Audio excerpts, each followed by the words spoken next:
Live from Free Cup Studio in Seoul, this is the GSL.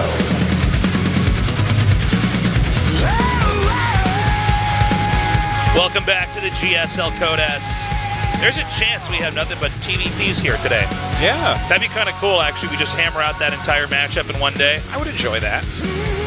That'd be pretty cool. I don't know if we'll hammer it out just because GuMiho plays so differently that, you know, some percentage of the TVPs will be something we'll never see again. But well, that's what we got Maru here to balance that out. There you go. We've got the orthodox and the unorthodox. So we've got Deer versus Maru coming up next. Now, I do think it's fair to say Deer might be the weakest of this incredibly powerful group. But let's see how he performs here. Yeah, I mean, him against Maru will be a very good test of where he's at right now in this matchup. I think Maru's going to be pretty frightening. Of course, he'll pretend that he never wins against Protoss and is playing at 40%, but I think Maru has a decent shot here tonight. A lot of people have been rooting for Maru for a long time. Yeah. He started out as such a young StarCraft 2 player. Of course, also coming from StarCraft 1. You know, we're finally at the point with StarCraft approaching, 20 years as a game. Yeah. That we have people that have grown up with StarCraft their entire lives, or their parents showed them StarCraft. Yeah. And that's where we get these a weird thing. Powerhouse players like Maru, where he was raised with this game and knows it inside and out. That is a weird thing to think about. You know what really hurts me is, like, I know sometimes I'm playing ladder and I'm like losing to a kid that's like 15 or something occasionally. And I'm just thinking to myself, 5 years before you were born, I was playing this game. And eventually I'll be losing to people on the ladder who I was playing before their parents were born. Like, this will happen one day. This is the life cycle of the Tosis. Like, yes. I'll be as old as a tree one day, losing to young sapling nerd kids, and it's weird. You see these young pros, and how old is Maru? Is he, 21, something like that? I think so. I'm not totally sure. So, it's weird because I've been casting him since he was like a little kid when I first got out here 10 years ago. So weird. Something else, man. Anyways, let's go. Game number 1 is up. GSL Season 1, Code S, Daybreak.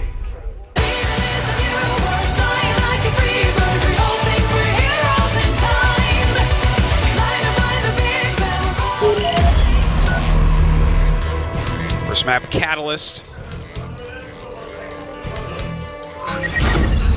Deer.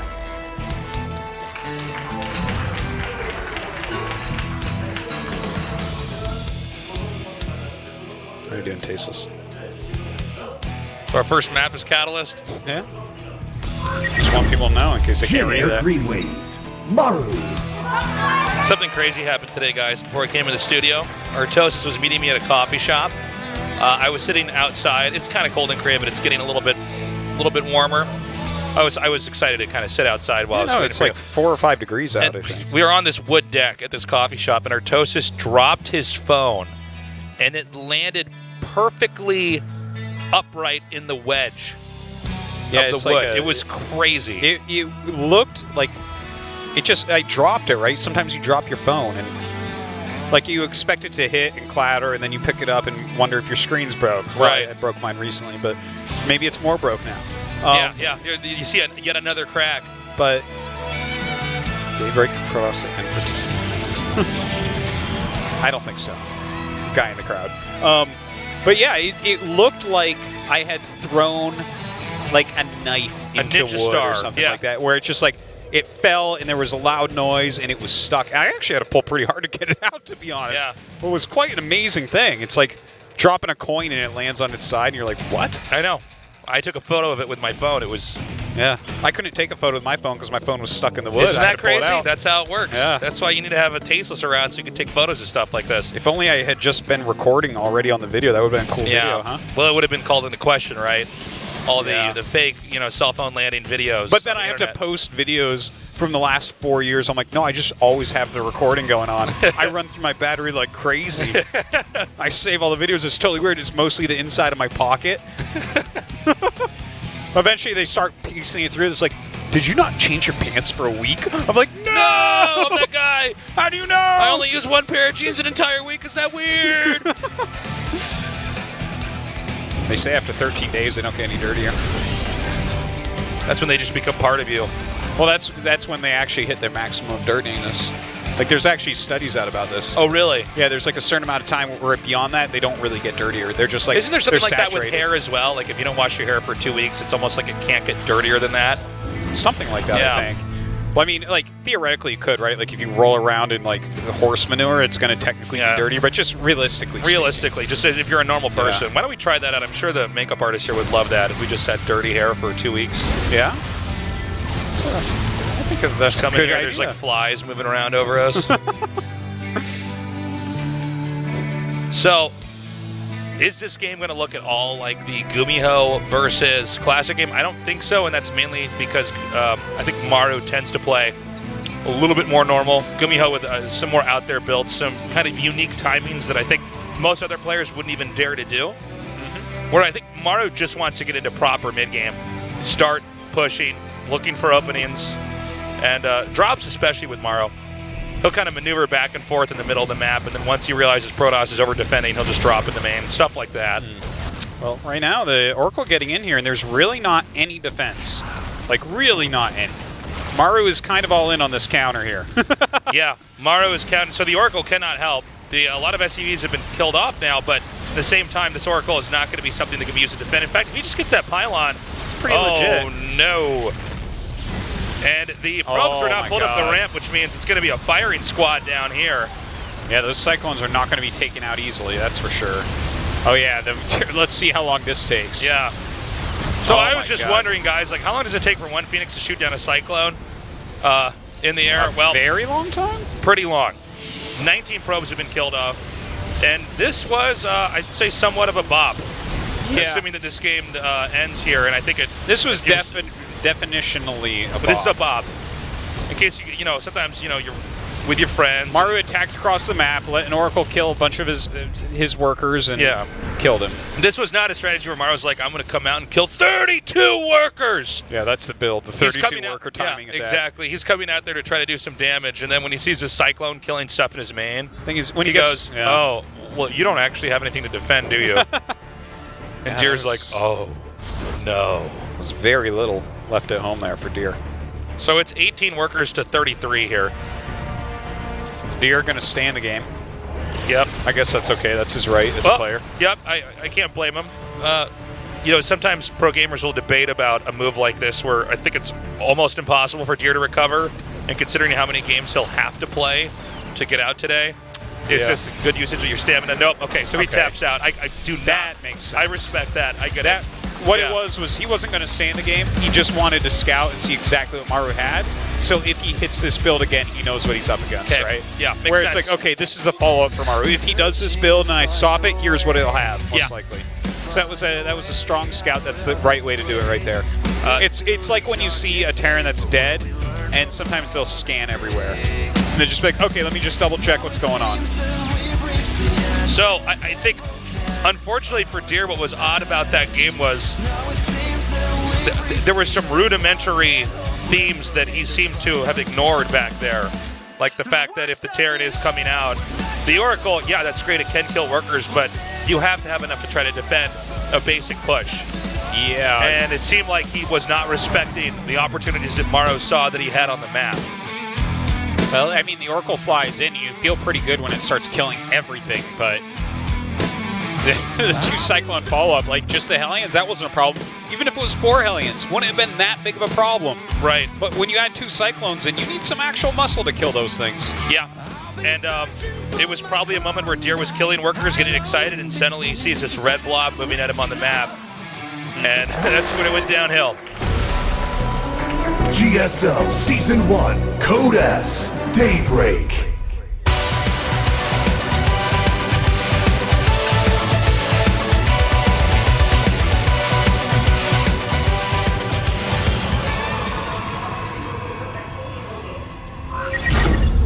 Deer.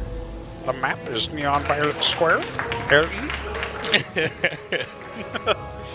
A new thing we're doing here in the GSL. Yeah. You're the StarCraft map Vanna White Artosis is what you are. Jin Air Green Wings, Maru.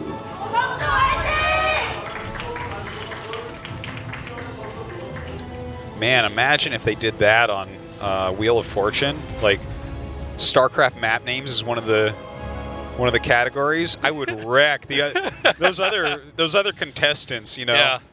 those random like 40-year-old dudes. They would be there and they would have no idea what's going on. I would. It would be like You'd be killing it in the StarCraft map part of Wheel of Fortune, or it's Wheel of Fortune, right? Where you select Wheel of Fortune, yes. Or no, is that Jeopardy? Is what I'm thinking of? Jeopardy is the categories, but Wheel categories. of Fortune is the one with Vanna White where she reveals. Right, that's right. You So you have to guess the map name. I was thinking of Jeopardy for a second. I was imagining you dominating in the StarCraft map category, but then losing for famous South American leaders or something else you would just not have been that informed about. Like, damn, there are only more gaming questions. Did you see the Family Guy spoof of the Wheel of Fortune? No, is it It's good? the funniest thing ever. Peter at the end, he's like, you have to give like five letters, right? And it's for instance, there's just all these statistics on like RSTLNE or the actual like best letters, right? And stuff like that. So you're like, sometimes you be clever and do your own stuff. Anyway, so he's like, like, it was something like Q, the number 3. Another Q. Oh, that's funny. The Batman symbol. Oh my God, it's the funniest. Oh my that's God, funny. It's just, and then of course he gets it without having any letters, and it's like the most ridiculous hard thing ever. So funny. I have not seen that. That sounds really funny. Oh my God. The Batman symbol really gets me. Oh, yeah. Oh my God. Batman symbol. It's not even a number. Like he has a number in there too. The Batman symbol. The thing is, it comes right up on screen like they have it ready. Well, it's not even like a symbol that's on a keyboard, like the hashtag symbol or whatever. It's the Batman symbol. The Batman symbol. Oh my God. Not even be used really in spelling anything. Kills me. Oh, that's funny. So we got another Oracle coming out here.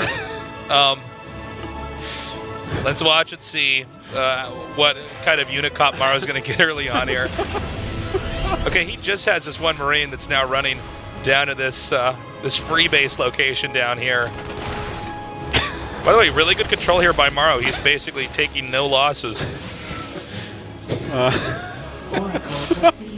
Sorry, the Batman symbol. And then you said the free base. I was thinking of, it's like free base in his third here. It's crazy. So, a couple more gates on the way. I like that Deer is going Phoenix multiple times here. We've seen some people trying to kind of return to these older builds occasionally.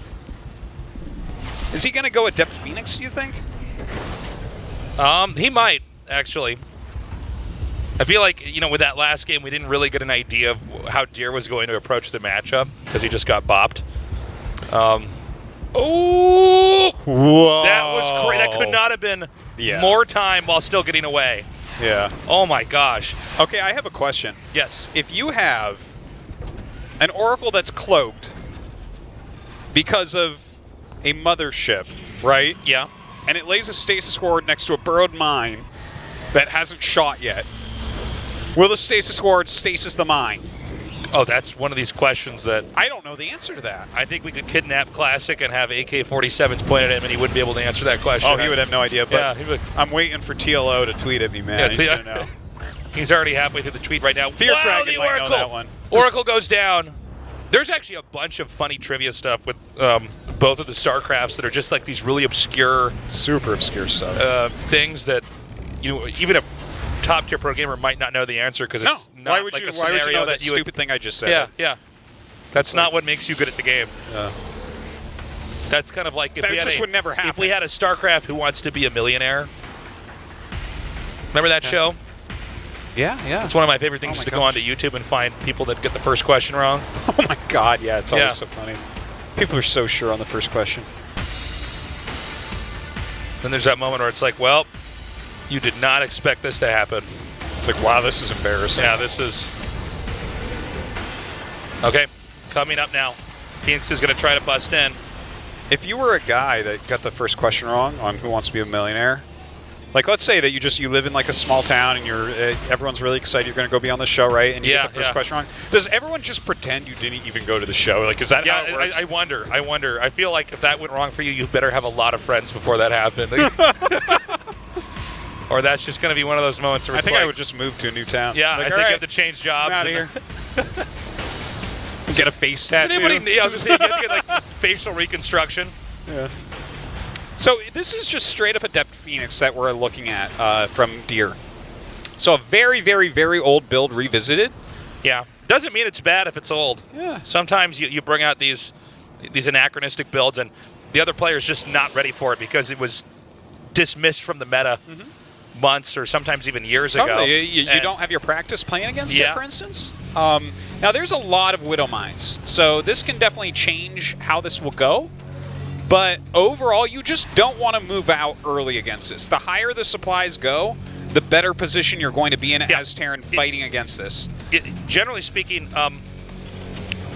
Phoenix Adept doesn't really scale that well into a super late game. But we see this happen a lot where Terrans push out and then die to Phoenix Adept and then complain about it online, which is kind of weird. Well, that was remember that old phase? That is a lot of mines. Yeah. Also, keep in mind, we need to catch. see where and how the mines connect. Now, the Phoenixes might actually not be close enough to these Adepts right now. In fact, there's sort of a wedge that's been made in between this. Right, he's actually not really microing these Adepts too much. He's going to have to eventually shade in here. Unfortunately, there's a lot of Adepts being mowed down. We're still waiting for those Phoenixes to come. Okay, here we go! Ooh, and Maru with the swift micro getting back away there so that he can't draw the fire over the Marines. Okay, amazing last hit, but again, it's Maru now on the run. And, you know, the problem with this whole, I think, maneuver here from Maru is it's the same thing we've talked about so many times where if you wait longer, your army just beats the Phoenix Adept. You have better, more sophisticated units. Now, I don't know if Maru tries to push out again here. Seems like he shouldn't. He's expanding. The thing is, again, like the longer you just continue to tech up, the worse that Adepts do. The Adept is like a Protoss roach in a lot of ways. I mean, as you get high in supply, we keep talking about this. It really does peter off a bit. Well, you know, all those Terrans had such a hard time against it, especially when it first became trendy. And you know, you see all these Terrans complaining, but you know, the truth is nobody's making you attack Terran player. This is not. I know that there were games where you know this was maybe working in the past in different metas, but you don't have to attack. You can stay back and turtle. It's perfectly viable. And I think that's what we're going to have to see here from Maru now, at least for a little bit. But because of that initial attack, it's a little bit easier for the Phoenixes to try to come in and shave off stray units. Yeah, and the transition is really on right now for Deer. He's trying to get up into Colossus tech right now, going into Blink, getting some additional upgrades as well. I really like the 2 Robo Colossus as a follow-up here as well. It works out quite well. There's no mine here, right? No. Okay. So a big warp in here, and this is where it gets a little bit dicey for the Terran. Oh my god, actually Deer's doing such a good job. Deer's wedged the Phoenixes so that there can't be reinforcements. We have a big attack coming in over here in the Terran's main. But does Deer have enough to actually hold off an attack, or is this game going to mirror the last game that we saw? Well, this army is pretty scary, and a lot of his units got warped in on the other side. Transition doesn't seem like it was quick enough here. I think Maru might have too much, especially with these Liberators here. Even if Maru's not mining that much, I mean, can this big army really be stopped? Yeah, pretty swift play here by Maru, just getting in, getting this damage done, killing off the 3rd Nexus. He might actually try to push the issue and go up even further here. In fact, I think that's probably the best bet. Keep pushing here. Scanning now, trying to identify. Now there's one Colossus here. I don't know if that's going to be quite enough, especially with these Adepts bunched up like that. Good arcing here by Maru as well. He's continuing to push through, and it's about to be just one Colossus remaining here. Yeah, with his next warp in, he can definitely clean up the rest of this, but he's taken a ton of damage during all this as well. There it is, GG. Maru wins 2-0. Ouch. Okay, well, Maru definitely looking a bit better than Deer there. I still kind of disagree with the first push out. Yeah. The second one was definitely quite strong. Of course, you really got to be very on top of transitioning with the adepts, you generally don't want to get over about 20 of them. At that diminishing returns. That's generally where things start to shift, and you want to have some other units, if possible, in there. You want to really have your transition underway. But Deer kind of bringing some older play here and not able to really do very much against Maru, to be honest. Yeah, Deer looking a little bit shaken back there. He has a tough road ahead of him if he's going to get out of this group. We are going to a short break. When we come back, Classic versus Maru to decide who advances first out of Group C in the GSL Code S.